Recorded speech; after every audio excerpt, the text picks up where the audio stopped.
आज की डेट में रेजिग्नेशन का ज़माना नहीं है, रिफॉर्मेशन का ज़माना है। तो हमें ये देखना चाहिए कि हम जो रेजिग्नेशन मांग रहे हैं वो सही मांग रहे हैं क्या। वाकई में धर्मेंद्र प्रधान जी एजुकेशन मिनिस्टर जब से बने हैं हमारी रिफॉर्मेशन हुई है कि नहीं हुई।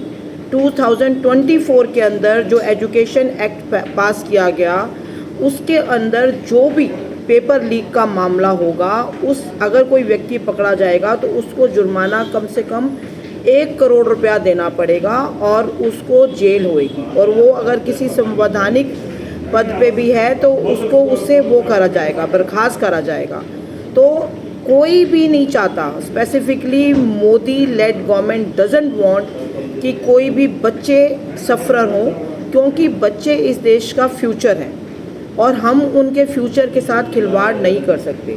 कहने को सीजीपी जो है विदाउट परमिशन लिए इतने लंबे टाइम से प्रोटेस्ट करे जा रही है और सीजीपी के जितने भी वर्कर्स हैं वो ट्रक के ऊपर चढ़ के प्रोटेस्ट कर रहे हैं, और जबकि जो स्टूडेंट्स हैं वो ऑन ग्राउंड है, मतलब पुलिस के सामने, जनता के सामने जो स्टूडेंट्स को उन्होंने रख दिया और ख़ुद वो उसके ट्रक के ऊपर है। और वैसे इन रियल सेंस ये जो प्रोटेस्ट है वो स्टूडेंट्स का कहीं से नहीं है, ये हर तरीके से पॉलिटिकल पार्टीज़ इसके अंदर इन्वॉल्व हैं, क्योंकि उनको एक जमा जमाया आंदोलन मिल गया।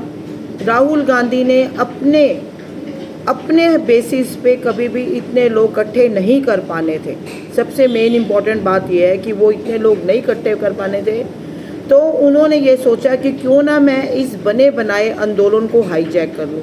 ऐसे ही अरविंद केजरीवाल ने सोचा, अखिलेश यादव ने सोचा, जितने भी विपक्ष के लोग हैं ये सोच रहे हैं। कोई भी देश का भला नहीं चाहता, क्योंकि पार्लियामेंट सेशन स्टार्ट होना था और उसमें बड़े इम्पॉर्टेंट मुद्दे पास होने थे, इम्पॉर्टेंट बिल्स पास होने थे। बस उसको वो सब ना हो इसलिए ये सब कुछ किया जा रहा है, ताकि ये जो देश है मोदी के राज में इतना फल फूल क्यों रहा है, क्यों इतनी बढ़ोतरी हो रही है। जब बोला गया कि नीट की परीक्षा के ऊपर और इससे रिलेटेड जितने भी मुद्दे हैं इनका पार्लियामेंट में विश्लेषण होगा, इसके ऊपर डिस्कशन होगी, तो ये चुप है।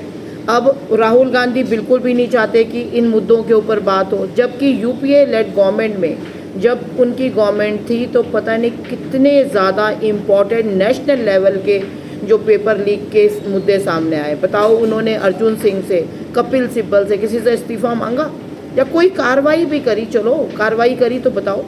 यहाँ पर क्या है कि जैसे ही पता चला मई के अंदर कि भाई ऐसे पेपर लीक का मामला हुआ है, तो जितने भी कल्प्रिट थे उनके खिलाफ एफआईआर करी गई और विदिन 40 डेज़ दोबारा नीट के परीक्षा हुई और वो बहुत सफल तरीके से हुई।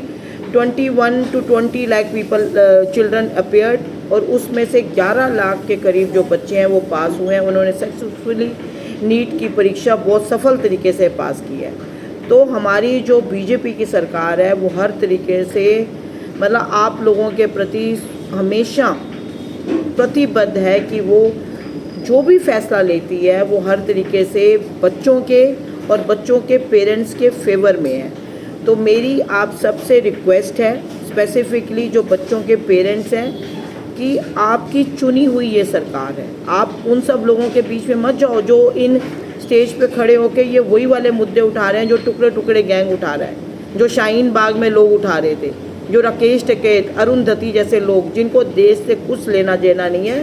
बिकॉज दीज पीपल, इनकी अपनी रोटियां जो सिक रही हैं ना, वो फॉरेन फंडिंग के कारण हो रही हैं। और ये भी जितनी डेमोस्ट्रेशंस हो रही हैं, आपको क्या लगता है इतने वहाँ पे जो रोज़ पिज़्ज़ा बर्गर ये सब आते हैं, ये कहाँ से आ रहे हैं? ये सारे फॉरेन फंडिंग।